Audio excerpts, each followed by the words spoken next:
రామాయణ అరణ్యకాండ 68 సర్గ. ఇక్కడ జటాయువు ప్రాణాన్ని కోల్పోవుట, శ్రీరాముడు జటాయువుకి దహన సంస్కారాలన్నీ చెయ్యుట, మోక్షాన్ని ప్రసాదించుట గురించి చెప్పబడింది. రామః సంప్రేక్షతం వృధం భూమి రౌద్రేణ పాతితం సౌమిత్రిం మిత్ర సంపన్నం ఇదం వచనమబ్రవీత్.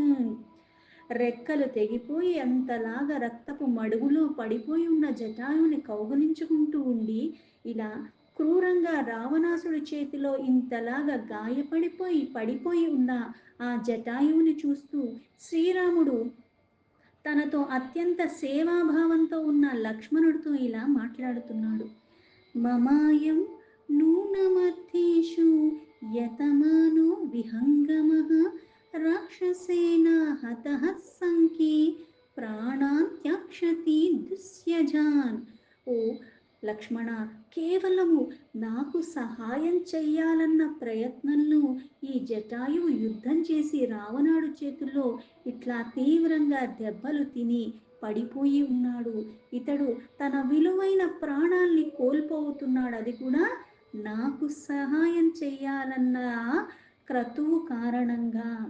అయమస్య శరీరే అస్మిన్ ప్రాణో లక్ష్మణ విద్యతే తథా హి స్వరహీనోయం విక్లభః సముదీక్షతే. ఈ జటాయు యొక్క శరీరంలో ఇంకా ప్రాణాలు మిగిలి ఉన్నాయి, కొన ఊపిరిలో ఉన్నన్నాడు. పైగా ఇక్కడ గొంతు మూగపోయిందంటే ఆ ప్రాణం అన్నది పోవటానికి దగ్గరలో ఉన్నాడు, చివరి క్షణము అన్నట్టుగా రాముడు రాక కోసం ఎదురు చూస్తూ ఆ ప్రాణాలని నిలుపుకుని ఉన్నాడు. అందుకే గొంతు మూగపోయింది. పైగా ఇప్పుడు స్పృహ తప్పిపోయి పడిపోయి ఉన్నాడు. జటాయు యది శక్నోషి వాక్యం వ్యాహరితుం పునః సీతాం ఆఖ్యాహి భద్రం తే వదం ఆఖ్యాహి చాత్మనః. రాముడు ఆ జటాయుని అడుగుతున్నాడు, ఓ జటాయు, ఇప్పుడు నీకు ఏ మాత్రమైనా సరే మాట్లాడటానికి కాస్త శక్తి ఏదన్నా ఉంటే సీత గురించి, అలాగే నీ యొక్క ఈ అపాయ స్థితి గురించి నాకు చెప్తావా? నీకు శుభమగుగాక అన్నాడు. కిం నిమిత్తో అహరత్ సీతాం రావణస్తస్య కిమ్మయా అపరాధం తు యం దృష్ట్వా రావణేన హృతాత్మయా. ఇంతకు రావణాసుడు సీతని అపహరించుకుని వెళ్ళటానికి కారణం ఏమై ఉంటుంది? అతడిట్లా చెయ్యటానికి నేనేమన్నా రావణాసుడికి ఏమన్నా అపరాధం చేశానా? కథం తచ్చంద్ర సంకాసం ముఖమాస్మిన్ మనోహరం సీతయా కాని చోక్తాని తస్మిన్ కాలే ద్విజోత్తమ. సాధారణంగా లౌకికంగా చూస్తే అందరి మనస్తత్వాలు అలాగే ఉంటాయి. మనం వాళ్ళ పట్ల ఎంత దుర్మార్గంగా ప్రవర్తించి ఎంత బాధించేలాగా చేసినప్పటికీ కూడా అవన్నీ పక్కకు పెట్టేస్తాం. వాళ్ళు మన పట్ల ఏ కొంచెమన్నా చేసినా సరే వెంటనే దానికి రెట్టింపు ఏదో చేసేయాలని, నన్ను అంటావా, నాకు ఇలా చేస్తావా అన్నట్టుగా మాట్లాడేస్తాం. అంటే దీనికి ముందు నేను చేశాను కాబట్టి వాళ్ళు అలా చేశారేమో అన్న ఆలోచన కూడా వెళ్ళదు సాధారణంగా. కానీ ఇక్కడ ఆ రాముడిలో ఉన్న గుణాలు ఎటువంటివి, అతని మనస్తత్వం ఎటువంటిది అంటే తెలిసి కానీ తెలియకుండా కానీ నేనేదన్నా అతని పట్ల ఏమన్నా అపరాధం ఏమన్నా చేసున్నానా, లేకపోతే ఇలాగ ఎందుకు అపహరించుకుని వెళ్ళిపోయాడు, అసలు నేనేం చేసుంటాను అంటే ఏ కారణం చేత తప్పు నాదై ఉంటుందో అంటే తప్పు చెయ్యనివాడు అంత ధర్మాన్ని పట్టుకుని ఆ ఇచ్చిన మాట కోసం ప్రాణాలైనా ఇవ్వటానికి ఎప్పుడూ సిద్ధంగా ఉండేవాడు. ఇతరులొక్క క్షేమం కోసం వాళ్ళకి సహాయం చేయటానికి దేనికైనా సరే తెగించి చెయ్యగలిగిన వాడు కూడా ఆ క్షణంలో తన పట్ల అంతలా జరిగినా సరే ఇంతలాగా ఆలోచన ఉండి, పైగా నేనేమన్నా చేసున్నానా అన్న భావనలో ఆలోచన ఉన్నది రాముడికి. అందుకే ఓ పక్షిరాజా, సహజంగా చంద్రుల్లాగా ఆహ్లాదకరమై ఉండే నా సీత ఆ సమయంలో ఎలా ఉన్నది?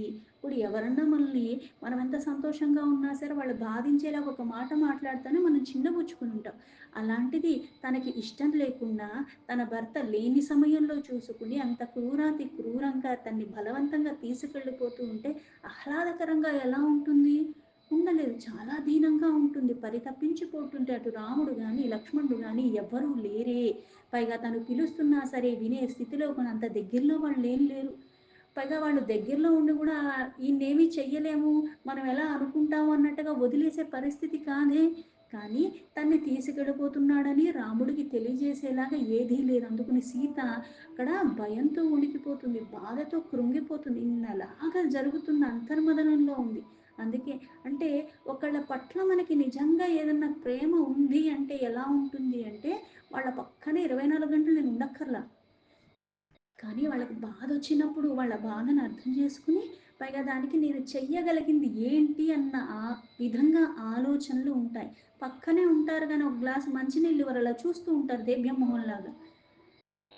ఉన్నావు ఎందుకు? ఆ గోడ ఉంది, నువ్వు ఉన్నావు అన్నట్టుగా ఉంటారు. కానీ ఇక్కడ ఆ అన్యోన్యత గురించి అంటే పక్కనే ఉన్నప్పుడు పైగా నీ అవసరానికి నీ పక్కన ఉన్నారు కాబట్టి వాళ్ళతో నువ్వు బాగున్నావంటే అది పెద్ద బాగుంటం కాదు. నీకు అవసరం ఉన్నా, అవసరం లేకపోయినా సరే ఆ వ్యక్తికి ఒక విలువ నువ్వు ఇస్తున్నావంటే అర్థం ఏంటి? నువ్వు వాళ్ళు ఎట్లా ఉన్నా సరే నువ్వు ఆ బాధ్యతగా ఉండగలగటం అన్నది విలువ ఇవ్వటం అంటే. వాళ్ళ దగ్గర ఉంటే ఒకలాగా, లేకపోతే ఒకలాగా, నీకు అవసరం ఉంటే ఒకలాగా, అవసరం లేకపోతే ఒకలాగా, ప్రతిదాన్ని లెక్కలేసుకున్నట్టు ఇది బిజినెస్ కాదు. అలా ఉండకూడదు.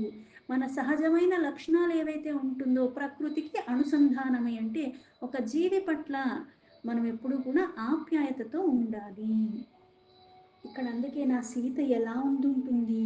ఆ సమయంలో సీతాదేవి నీతో ఏమన్నా చెప్పిందా?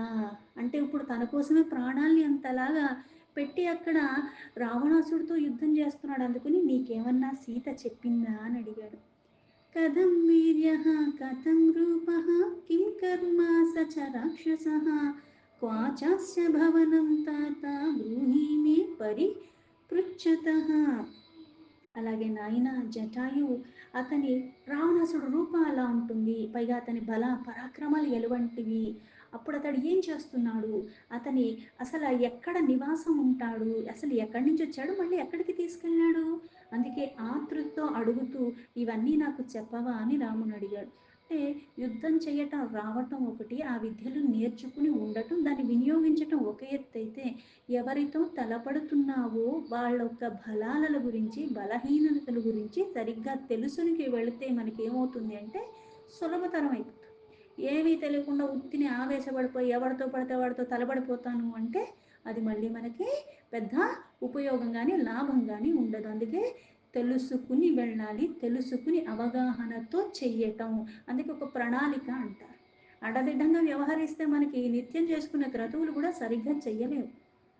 సరిగ్గా అందుకే సంకల్పం చేసుకుని చెయ్యమని ఎందుకు చెప్తారు? చంచలత్వానికి దూరంగా ఉంటూ స్థిర చిత్తంతో ఉండగలిగిన వాళ్ళకి అది సాధ్యం అవుతుంది. లేకపోతే 4 రోజులు చేస్తాం, మళ్ళీ మానేస్తాం. కానీ ఇక్కడ ఆ శత్రువు యొక్క బలాలు తెలుసుకుని పైగా ఇప్పుడు పట్టుకెళ్ళింది ఎవరు? ఎక్కడికి పట్టుకెళ్ళాడు? ఇవన్నీ కూడా చెప్పగలిగేవాడు ఉన్నాడు కాబట్టి అడుగుతున్నాడు. అందుకే సమయానికి, సందర్భానికి తగ్గట్టుగా నువ్వు వ్యవహరించాలి అంటారు. ఆ వ్యవహరించాలంటే కూడా దానికి తగ్గట్టుగా మళ్ళీ మనకు ఆ జ్ఞానం అప్పుడు పనిచేయాలి కదా! అది ఎప్పుడు వస్తుందంటే నిత్యము కొన్ని చేస్తూ ఉంటేనే ఆ సమయంలో ఆ ఎరుక ఉంటుంది. లేకపోతే బెంబేలెత్తిపోయినట్టుగా ఒక సమస్య వచ్చిందంటే కూడా మనం ఎలా అయిపోతాం ఉక్కిరిబిక్కిరి అయిపోయినట్టుగా అయిపోతూ ఉంటాము. సముద్విక్ష్యాదధీనాత్మా విలపంతం అనంతరం వాచాతి సన్నయ రామం జటాయూరిదమబ్రవీతు. అప్పుడు ప్రాణములు అన్నిని కూడా ఒక్కసారిగా అంటే ఎలా అంటే కొన ఊపిరితో ఉన్నాడు. కానీ రాముడికి ఆ విషయాన్ని చెప్పాలని అప్పుడు దాకా ప్రాణాన్ని నిలబెట్టుకుని ఉన్నాడు. అందుకే ఆ జటాయు తనని తానట్లా కాస్త పైకి లేచి విలపిస్తూ రాముణ్ణి చూస్తూ ఆ హీనమైన స్వరంతో ప్రాణాలు కోల్పోయే దశలో ఉన్నాడు. అందుకని పగల శక్తి క్షీణించుకుపోయింది. ఆ రాముడితో ఇలా చెప్తున్నాడు. కృతాస రాక్షసీంద్రేణ రావణేన విహాయ సా మాయాం ఆస్థాయ విపులాం వాతదుర్దీన సంకులాం. ఓ రఘురామ, రాక్షసరాజైన ఆ రావణాసుడు తన ప్రబలమైన మాయా ప్రభావంతో మబ్బులు కమ్ముకునున్నట్లుగా చేశాడు. పెను గాలిని సృష్టించేశాడు. ఆమెని అంటే సీతాదేవిని ఆకాశ మార్గంలో తీసుకుని వెళ్ళిపోయాడు. పరిశ్రాంతస్య నీతాత పక్షో చిత్వా స రాక్షసః సీతాం ఆదాయ వైదేహీం దక్షిణాం దిశాం. ప్రభు, ఓ రామచంద్ర, నేను అతనితో పోరాడి పోరాడి అలిసిపోయి ఉన్నాను. ఇప్పుడు అతడు అదును చూసుకున్నాడు, ఇంకా నేను అలిసిపోయానని చూశాడు. వెంటనే తన రెక్కల్ని మొత్తాన్ని అలా కోల్పోయి ఉన్నట్టు నా రెక్కల్ని అలాగా ఖండించేశాడు, నా పాదాన్ని ఖండించేశాడు. ఇంకా సీతాదేవిని తీసుకుని ఆ దక్షిణ దిశగా వెళ్ళిపోయాడు. ఉపరిత్యంతి మే ప్రాణ దృష్ట భ్రమతి రాఘవ, పశ్యామి వృక్షాన్ సౌవర్ణాన్ ఊషీరకృతమూర్ధజాన్. ఓ రఘురామ, నా ప్రాణాలు కంఠగతములవుతాయంటే ఇంకా నేను ప్రాణాలు విడిచే సమయం వచ్చేసింది. మరణ వేదనతో ఉన్నాను, కొట్టుమిట్టాడుతూ ఉన్నాను, నా దృష్టి కూడా మందగిస్తుంది. ఇలా ఎలా అయితే మనకి ప్రాణాలు కోల్పోయే సమయంలో కొన్ని దృశ్యాలు కనిపిస్తాయి అంటారు. ఎలా అయితే అంటే ఇప్పుడు దృశ్యాలు ఎవరికి కనిపిస్తాయి అంటే నిజంగా కాస్త సాత్విక భావనలు ఉన్న వాళ్ళకి అందరూ ప్రాణాలు కోల్పోతారు, కానీ విచక్షణతో కోల్పోయే వాళ్ళు, ధర్మపరంగా జీవితాన్ని గడుపుతూ కోల్పోయే వాళ్ళకి వ్యత్యాసం ఉంటుంది. అందుకే ఇక్కడ తనకు కనిపించే దృశ్యాన్ని కూడా రాముడికి చెప్తున్నాడు. బట్టివేర్ల వంటి ఆ అగ్రభాగాలతో అంటే బంగారు వన్నెలతో కనపడుతున్న వృక్షాన్ని నేను చూస్తున్నా. అంటే ప్రాణాలు కోల్పోయే సమయంలో ఈ బంగారు వెలుగులతో ఉన్నట్టుగా అట్లాంటి వృక్షాన్ని చూస్తారు అని, అంటే వేళ్ళు పైకున్నట్టుగా అట్లా కనిపిస్తుంది అని, అవి మరణ చిహ్నము అని చెప్తారు. ఏనయాతో ముహూర్తేన సీతా ఆదాయ రావణః విప్రణష్టం ధనం క్షిప్రం తత్స్వామి ప్రతిపద్యతే. రావణుడు సీతని అపహరించుకుపోయిన ముహూర్తం బట్టి నీకు అంటే కన సీత దూరమైన క్షణాలు, ఆ సీతారూప ధనము ఏదైతే నీదో, నీ ధనము అంటే నీ సీత యజమానమైన నీకు మళ్ళీ తిరిగి త్వరలోనే లభిస్తుంది, ఇది నిశ్చయము. అంటే కొన్ని కొన్ని సమయాల్లో కొన్ని చెయ్యటం వల్ల ఏమవుతుంది అంటే దానివల్ల మనం కొన్ని నష్టపోతాం అంటారు. అందుకే సమయం సందర్భం విచక్షణ రహితంగా కాకుండా కొన్ని కొన్ని చేసేటప్పుడు ముహూర్తం చూసుకోవడానికి వీలు. అనుకోండి, నేను పడ్డాను, ముహూర్తం చూసుకుని డాక్టర్ దగ్గరికి వెళ్తానంటే కుదురుతుందా? కానీ ఇప్పుడు ప్రతిదానికి కారణం లేకుండా ఏ క్రియ జరగదు. కొన్ని జరగటానికి కొన్ని సమయాలకి దాన్ని బట్టి మనం దాని నుంచి తేరుకుంటామో తేరుకోలేమో కూడా చెప్పవచ్చు అంటారు. అలాగే రావణాసుడు ఏ సమయంలో అయితే సీతని తీసుకెళ్లాడో దాన్ని బట్టి అది ఎవరి సొత్తో వాళ్ళకి మళ్ళీ తిరిగి వచ్చేస్తుంది అన్నది నిశ్చయము అని చెప్తున్నాడు. విందో నామ ముహూర్తోయం సచకాకుత్సా నాభుద త్వత్ప్రియాం జానకిం హృత్వా రావణో రాక్షసేశ్వరః జుషపత్పడీశం గృహ్యం క్షిప్రమేవ వినశ్యతి. ఆ ముహూర్తం ఏదైతే రావణాసుడు తీసుకెళ్లాడో అది వింధ్య ముహూర్తం. అందుకే ఓ కాకుత్స, రాక్షసరాజైన రావణాసుడు నీ బాహ్య ప్రాణమైన సీతాదేవిని అలా అపహరించుకుపోయిన సమయము వింధ్య ముహూర్తము. ఎలా అయితే ఆ పగటి వేళ 15 ముహూర్త కాలాలు ఉంటాయని చెప్పి ఈ వింధ్య అన్నది 11వ ముహూర్తము అంటారు. ఆ సమయంలో తీసుకెళ్ళాడు. పైగా ఇప్పుడు కొన్ని కొన్ని చేసేటప్పుడు ఆతృత, పైగా ఎక్కడ రాముడు వచ్చేస్తాడు, ఇప్పుడు తీసుకెళ్లేదేమో అపహరించుకుపోయేది రాముడు లేని సమయం, నేను ఈ సమయానికే చేస్తానప్పుడు దొంగతనం చేసేటప్పుడు యజమాని లేనప్పుడు ఎవడికి కనపడకుండా చేస్తూ ఉంటాం. ముహూర్తం పెట్టుకుని ఎలా చేస్తావు? ధీమాగా నీ వస్తువు నువ్వు తీసుకుని ఎక్కడికైనా వెళ్ళేటప్పుడు 10 నిమిషాలు ఆగి వెళ్తాను, ఇది నాది అన్న ధీమాగా ఉంటుంది మనకి. కానీ ఇక్కడ ఇలా చేసేది అపహరించేది, పైగా మాయతో చేసి తీసుకెళ్ళిపోతున్నాడు, ఎవరూ లేకుండా దొంగతనంగా తీసుకెళ్తున్నాడు. అందుకని ఆ ముహూర్త కాలాన్ని గమనించుకోలేదు రావణాసుడు, అందుకే అతడు ఎరుగడు. ఆ ముహూర్తం అతనికి మరణానికి మూలమని, అతడు గాలంలోనే చిక్కుకుని చాపవల వెంటనే నశించిపోతాడన్నది కూడా అతను గ్రహించలేకపోయాడు. నచత్వయా యథా కార్య జనకస్య సుతాం ప్రతి వైదేహ్యోరంస్యసే క్షిప్రం హత్వా తం రాక్షసం రణి. ఓ రామ, జనక యొక్క కూతురైన సీతాదేవి కొరకు నువ్వు బాధపడకు, త్వరలోనే నువ్వు ఆమెని పొందుతావు. పైగా నువ్వు యుద్ధంలో ఆ రాక్షసుడైన రావణాసుని హతమార్చి సీతను నువ్వు ఆనందంగా పొందగలవు, ఇది తథ్యము అని చెప్పారు. అసమ్మూఢస్య గృత్రస్య రామం ప్రత్యనుభాషతః అస్యాత్ శుస్రావ రుధిరం మ్రియమానస్య సామిషన్. శ్రీరాముడికి ఇలా సమాధానమిస్తూ జటాయు ఇంకా స్పృహ కలిగే ఉన్నాడు, ఇంకా చివరి దశలో ఉన్నాడు. ఇంతలో ఆ చివరి క్షణం అంటే ప్రాణాలను కోల్పోయే క్షణం రానే వచ్చింది. ఆ అవసాన దశలో ఉన్న అతడు నోటి నుంచి మాంసాలతో ఆ రక్తాన్ని పాపం అలాగ కక్కుకుంటూ కక్కుకుంటూ అది స్రవిస్తుంది. పుత్రో విశ్రవసః సాక్షాత్ భ్రాతా వైశ్రవణస్య చ ఇత్యుక్త్వా దుర్లభాన్ ప్రాణాన్ ముమోచ పతవీశ్వరః. అంతలాగా రక్తం స్రవించిపోతుంది, నోట్లోంచి కూడా వచ్చేస్తుంది.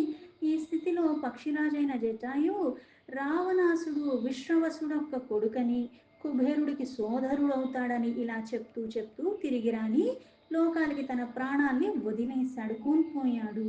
ఆ పరమాత్మ యొక్క సమక్షంలో, ఆ పరమాత్మ సాన్నిధ్యంలో పరమాత్మని చూస్తూ ఆ ప్రాణాన్ని వదిలేశాడు జటాయువు. బ్రూహి బ్రూహీతి రామస్య బ్రువానస్య కృతాంజలిః త్వక్తా శరీరం రుద్రస్య జగ్ముః ప్రాణా విహాయసం. ఇంకను చెప్పు అంటూ చేతులు జోడించి శ్రీరాముడు పదే పదే ఆతృతతో అలా అడుగుతూ ఉండగానే జటాయు ప్రాణాలు అనంతవాయులో కలిసిపోయాయి.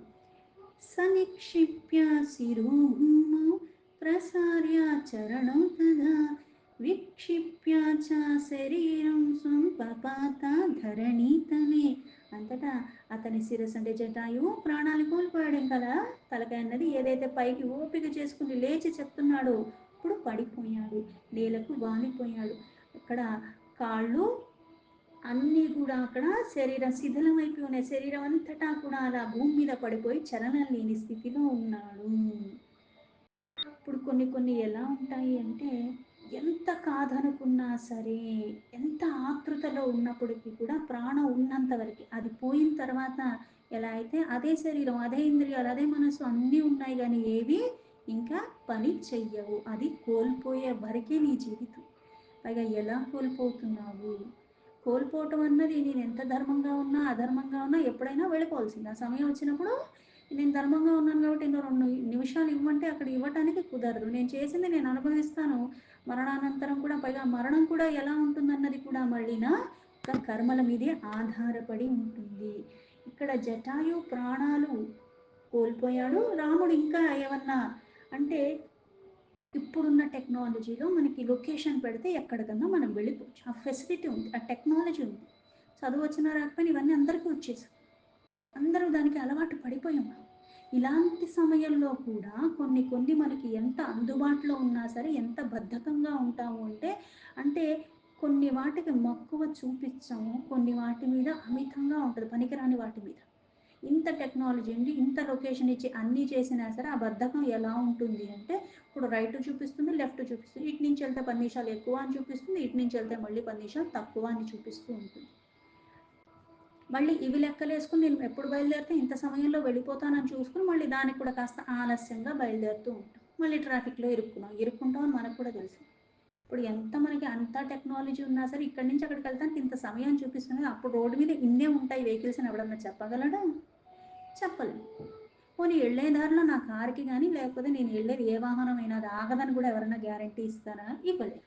అంటే ఇంత ఫెసిలిటీస్ ఉన్నా సరే కొన్ని కొన్ని ఎలా అయితే మనం విస్మరిస్తూ ఉంటామో, కానీ ఆ రోజుల్లో ఈ దిశగా వెళ్ళాడంటే ఆ దిశగా బోల్డ్ 1,90 ఉంటాయి. ఎటు పక్కన వెళ్తాము అటుపక్కే, అటుపక్క వెళ్తుంటే బోల్డ్ ఉంటాయి.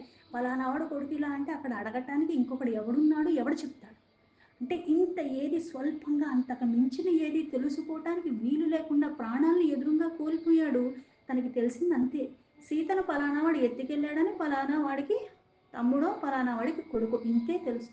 రావణాసుడు అన్న పేరు తెలుసు, అలాంటిది రాక్షసుడు అని తెలుసు. అంతకు మించి ఏమీ తెలియదు. అయినా సరే ఎక్కడా కూడా నాకేమీ తెలియదు కదా నేను ఎలా ఎదుగుతానో వదిలేదు. అంటే సమయానికి సందర్భానికి తగ్గట్టుగా కాకుండా మనకి తెలిసింది కొద్దిగైనా సరే కృషి చేస్తే సఫలం అవుతుంది. అన్నీ నోటికందేలాగా చేతికిచ్చినా సరే మనకి ఎందుకు సఫలం అవ్వట్లేదు అంటే అర్థం ఏమిటి అంటే ప్రయత్నమే చేయట్లా. ప్రయత్నం చేసిన వాడికి ఎప్పుడు విఫలాలు ఉండవు. మధ్య మధ్యలో విఘ్నాలు వస్తూ ఉంటాయి, కాకపోతే వాడు ఆ గమ్యానికి తప్పకుండా చేరుకుంటాడు. కానీ ధర్మాన్ని పట్టుకున్నవాడు ఇంకా తొందరగా చేరుకుంటాడు.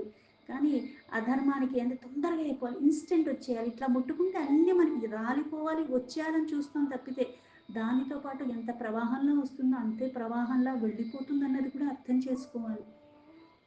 ఇంత స్వల్పంగా తెలిసిన దాంతో కూడా తన సీతను ఎతకాలన్న ఆ కృషి, ఆ విశ్వాసం, పైగా నా కోసం ఎదురు చూస్తుంది ఆవిడ, ఆ విశ్వాసాన్ని వమ్ము చేయకూడదన్న తపనతో ఉన్నాడు ఆ రాముడు కూడా. కానీ ఇక్కడ జటాయు అక్కడ ప్రాణాలు కోల్పోయి పడిపోయి ఉన్నాడు. దీంతో రామాయణ అరణ్యకాండ 68 సర్గాలో 18 శ్లోకాస్ సంపూర్ణం.